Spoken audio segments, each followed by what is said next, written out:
Hello. Welcome to the e-NABLE Town Hall meeting for March 18th, 2016. I'm Justine Diamond, your host for this week's meeting. Town Hall is a weekly meeting that's held as a Google Hangout on air.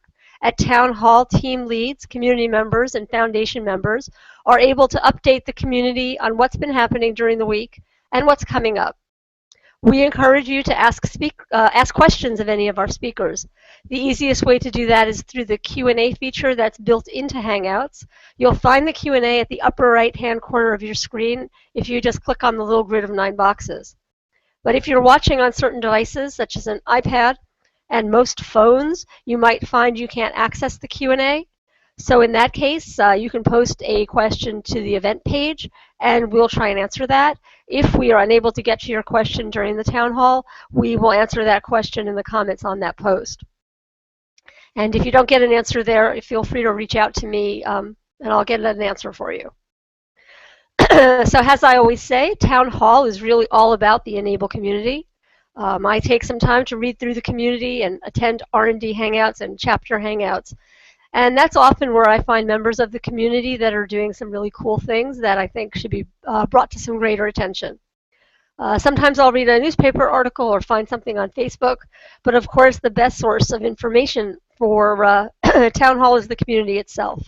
So if there's something you'd like to share with the community at an upcoming Town Hall, or if there's someone you think we should spotlight, if you'd let me know, we'll see what we can do. You can email me at events.enable@gmail.com.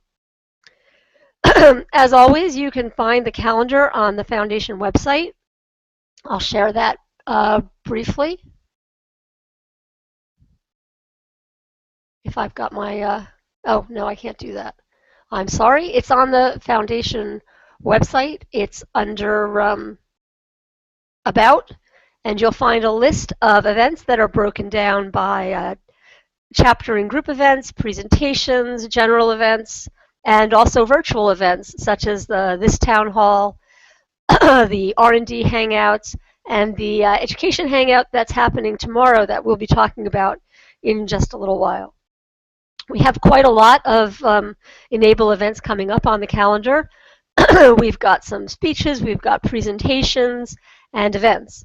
As a matter of fact, 2 days ago, I was at an event called Girls in Tech at Jersey City, where I engaged about 200 middle and high school girls in the work that we do at an event that was geared towards getting girls involved in STEAM careers and just in STEAM in general in their schools.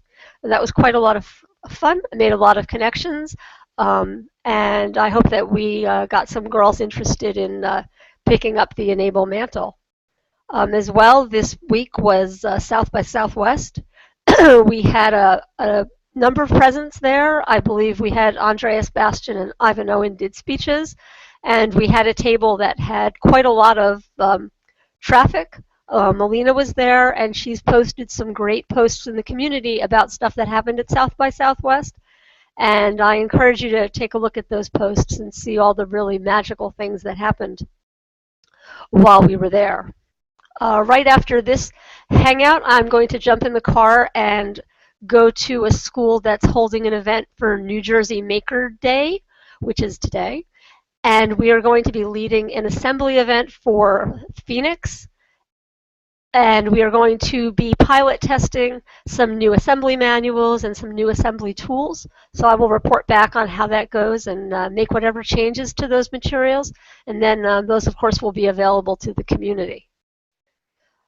Saturday is our big E3 STEAM Hangout, which is an update focusing primarily on the K through 12 range of the programs that we've got. So I'm going to pass this over to Rich, who can talk about that briefly, because he's the one who'll be running that. Hi, Rich. Hi, Justine. Happy New Jersey STEM Maker Day. Yeah. Is that what it is? Great, thanks very much. So as Justine mentioned, tomorrow is our second e-NABLE Educator Hangout. Tomorrow we're actually focusing on K-12 educators, and I wanted to give a little just overview of some of the people that are going to be presenting at that. First of all, I thought I would actually share something that I was involved with earlier in this week. I'm going to try to share my screen. And we'll see how this goes. I was at a summit for national faculty members of the Buck Institute for Education. Regular viewers of this town hall will know I'm a national faculty member for an organization called the Buck Institute for Education, or BIE. And BIE is the largest purveyor of project-based learning in the US and around the world. Increasingly, we're doing more work overseas as well. And it was really interesting to be in a group, a room full of 100 national faculty members, and starting to hear some of the buzz that e-NABLE is creating in the world of project-based learning. So we have currently about 10 national faculty members that are starting to work with e-NABLE projects or sponsoring other teachers to work in e-NABLE projects. Actually, we're going to see some representation from BIE tomorrow in our web hangout as well. So just a really nice melding of two different organizations that are very much on the same page in terms of looking for opportunities to provide students with authentic and deep learning opportunities through this work and other work. So a really nice affirmation of the work that we're doing there as more and more BIE national faculty members come on board. So yeah, as we've been talking, tomorrow is our second hangout, and I thought I would just talk a little bit just about what our plan for tomorrow is. Tomorrow we essentially have two primary goals: to attract more teachers to the work that e-NABLE is doing, and so that would be K-12 teachers. We have a very healthy and robust post-secondary community that is doing incredible work. We thought we would throw a little attention at the K-12 educators tomorrow. So essentially what we're hoping to do is both to attract new teachers to e-NABLE who are looking for the opportunity to involve their students in this incredible work.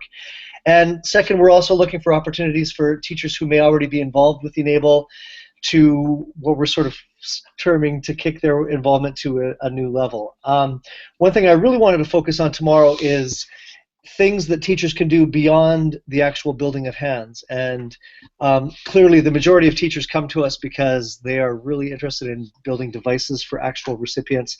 Tomorrow we're certainly going to touch on that, but we're also going to hear from some educators that are doing really interesting things beyond the building of hands and disseminating them to recipients. So that's tomorrow at 1 o'clock Eastern Standard Time.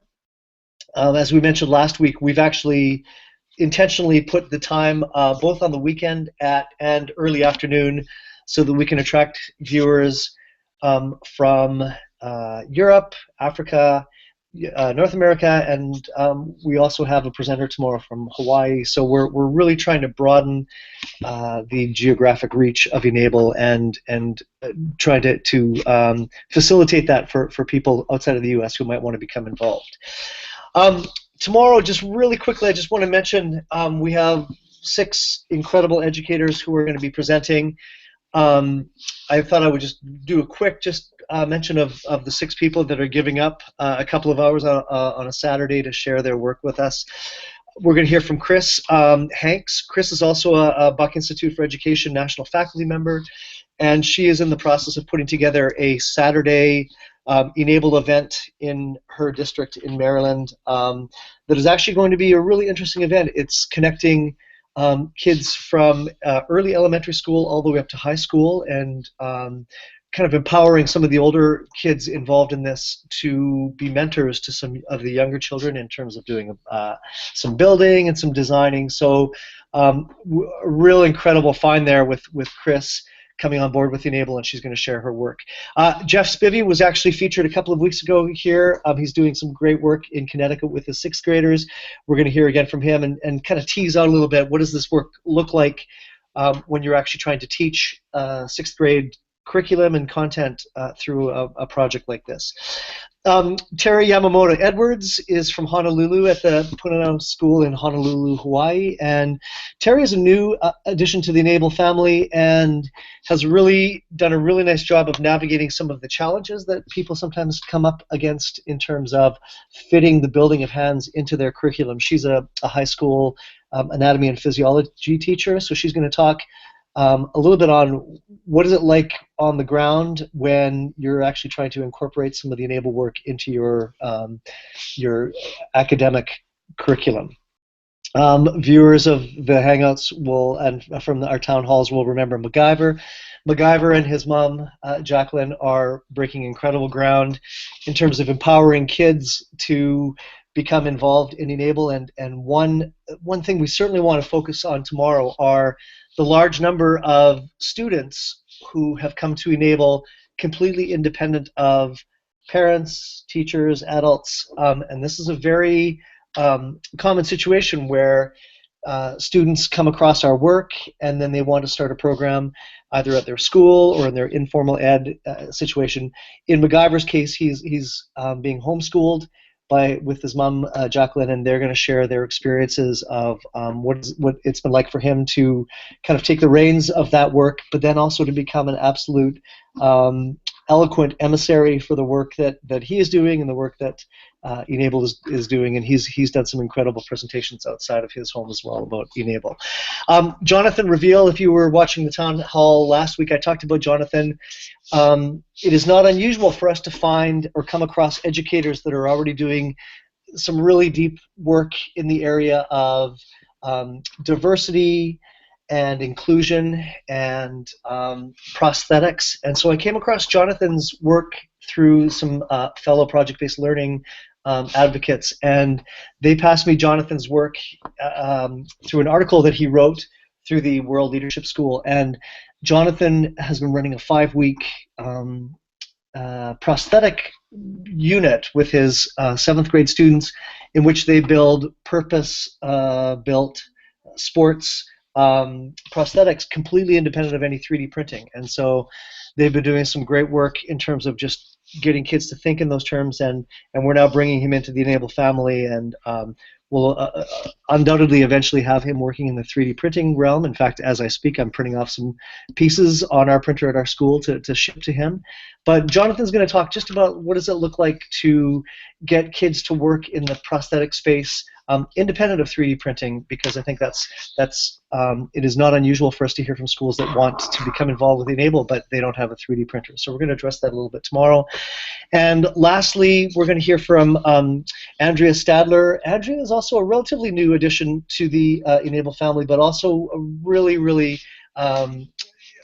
great person to have on board. Andrea's the high school tech facilitator at the Academia Cotopaxi, which is the International School of Quito, Ecuador.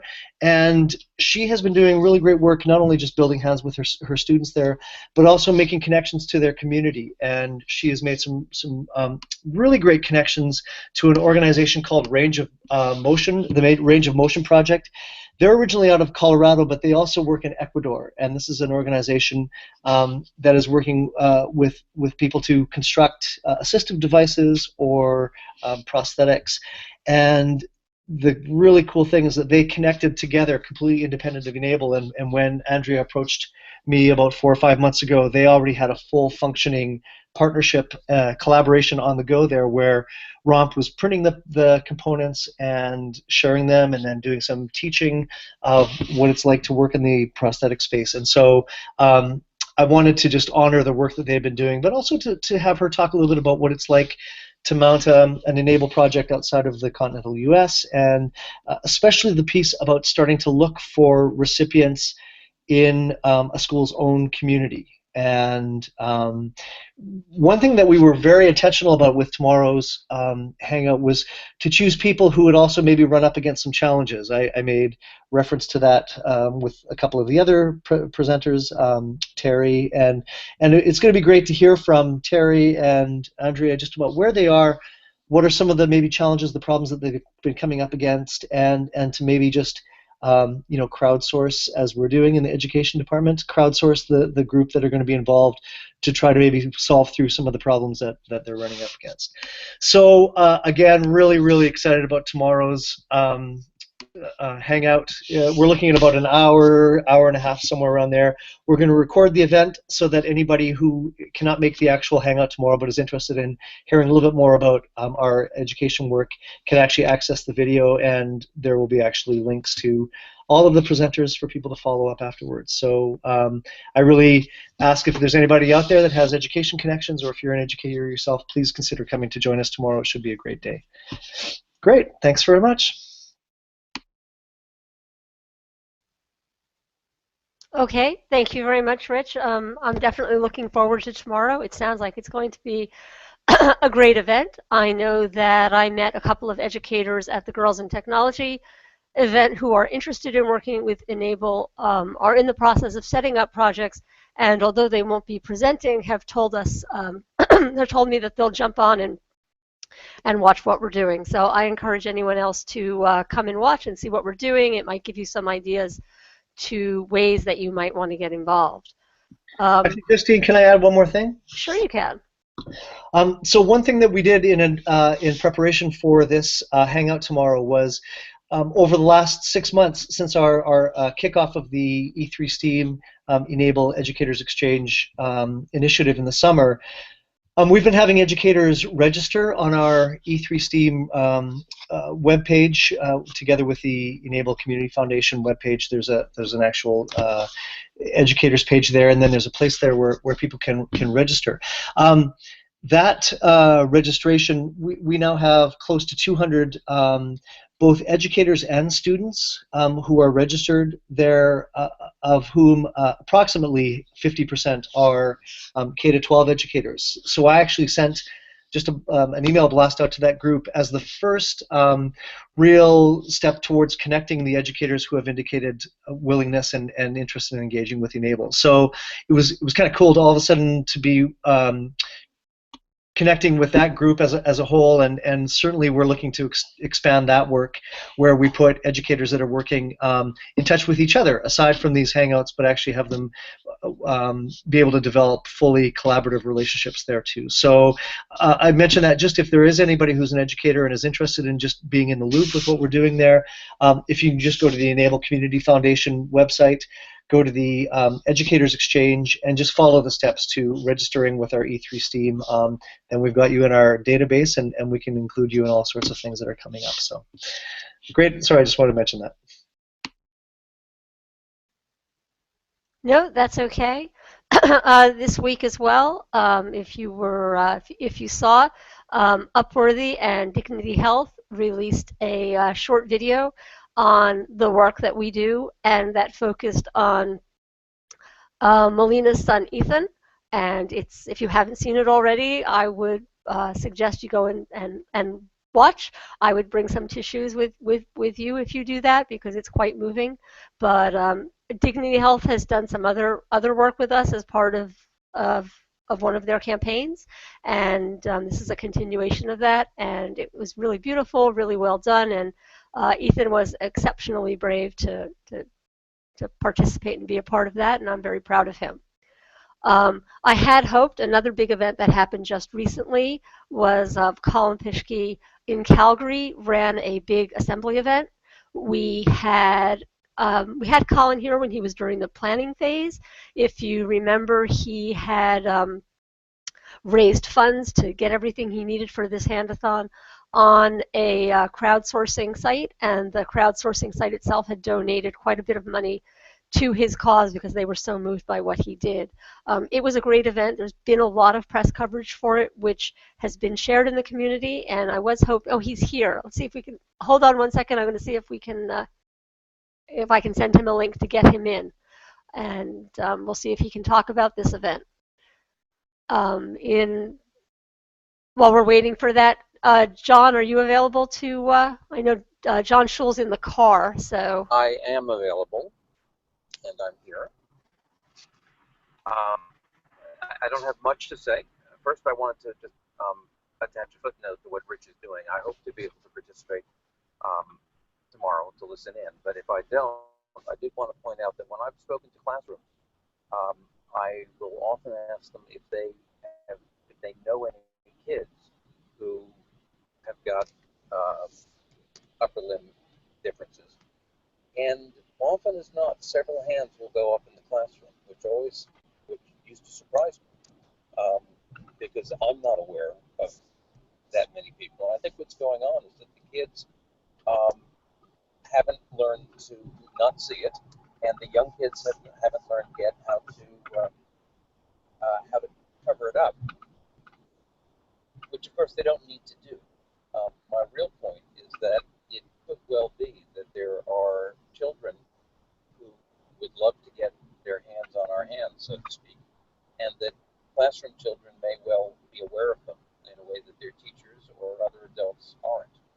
So it's just something to keep an eye out for. We've been, of course, working to keep up with demand, but we're also interested in making sure that we are known to and available to every kid who might be able to use it. So it's just something to have in mind.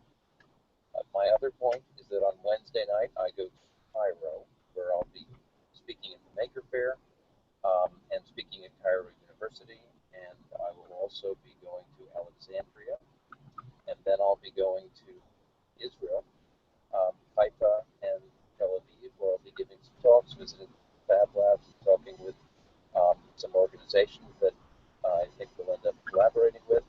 And if there are enablers in those regions, Egypt or Israel, or Rome, which will be the last stop on this tour, please reach out to me. I'd love to have a cup of coffee or your notes.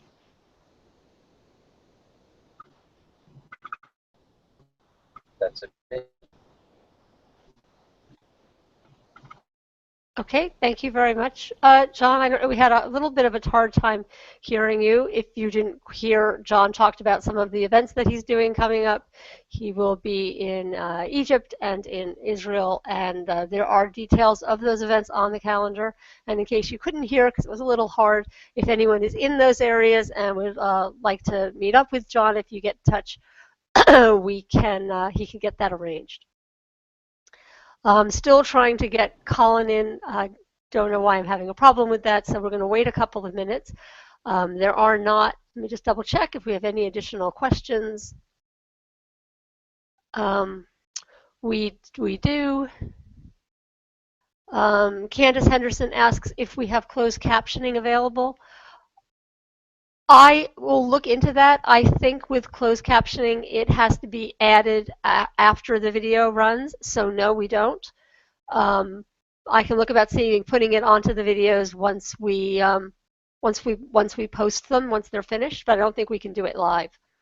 And Peter Graven says, has anyone had luck reaching out to DHL, UPS, FedEx, or to cover the cost of shipping? Sending to Belgium with no funds in a classroom budget has been difficult, so I've begun an email campaign with little success in finding the right people to contact. Does anyone have any suggestions? We are in early stage conversations with two of those major shippers. We have been pursuing them. It's something we'd really like to address. If you have any leads or contacts, please let us know. The UPS Foundation does provide this kind of support for relevant organizations, but you can't approach them directly. They listen to what their own employees are volunteering for. So if you know a UPS employee who would like to be involved in or is involved in enabled activities, that could be a great deal of leverage and very helpful.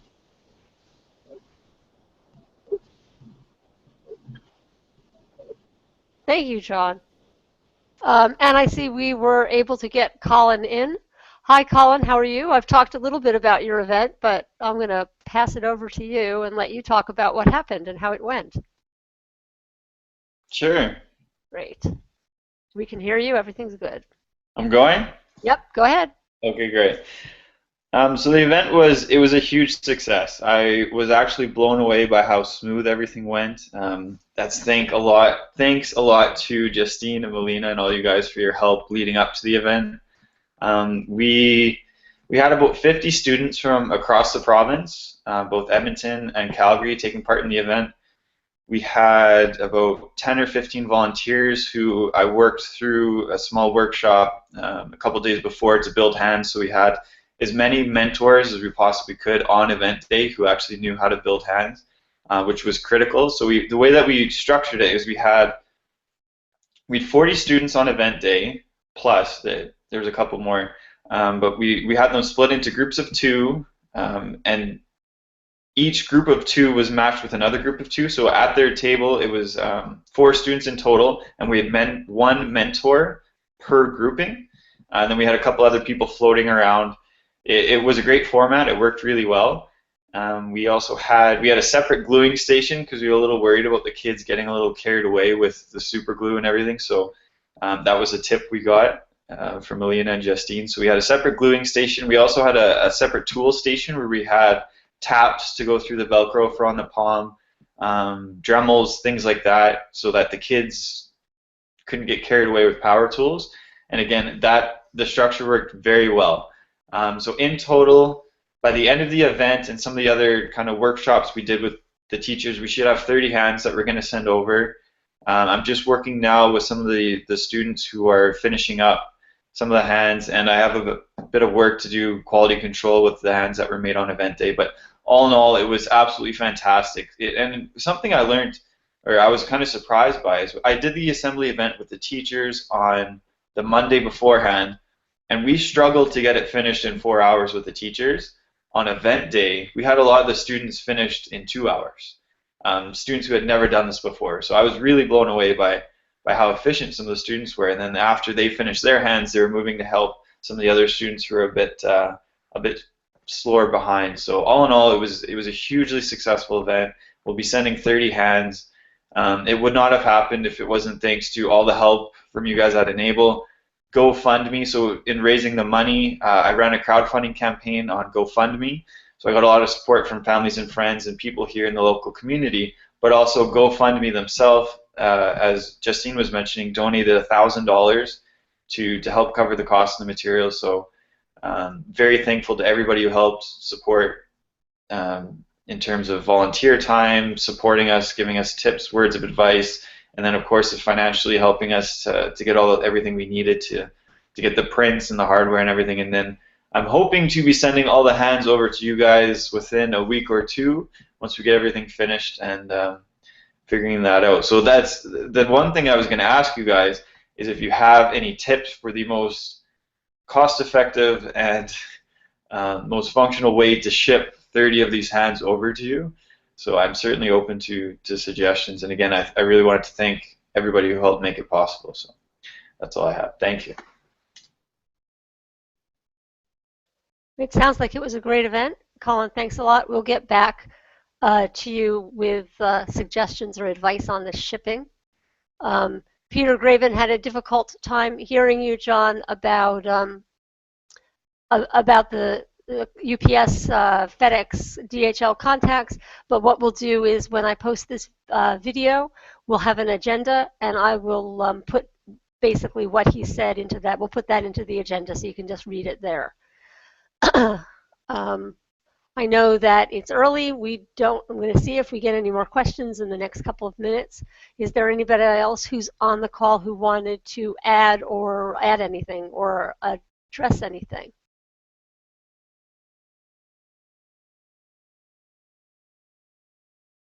Okay, I think not. Please be aware that next week we won't be having a town hall meeting. So we'll be back again on April 1st, I believe that would be. Until then, happy printing, and we'll see you in 2 weeks. Thanks a lot. Bye-bye.